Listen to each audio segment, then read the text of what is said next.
Hi hello welcome to Shahjahan veterinary YouTube channel. నేనైతే 13 eggs వేసి చీమకోడి eggs నాటుకోడికి వేసి కోడిని పొదిగించడం జరిగింది. నేనైతే పొదిగించిన 26 డేస్కి బెస్ట్ రిజల్ట్ వచ్చింది.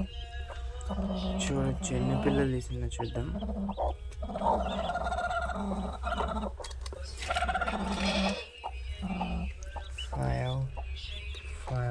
నేను 13 వేస్తే మొత్తం 13 పిల్లలు తీసింది కోడి.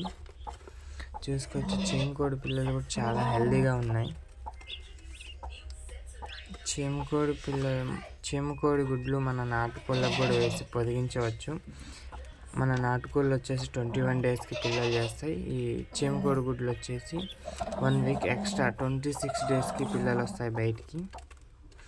ఈ విధంగా నా కోడి 13 గుడ్లు వేస్తే 13 పిల్లలు లేపింది. చూసుకోవచ్చు, పూరు పెట్ట పిల్లలు కూడా చాలా హెల్దీగా ఉన్నాయి. Okay, thank you for watching my videos. Please like and subscribe my YouTube channel.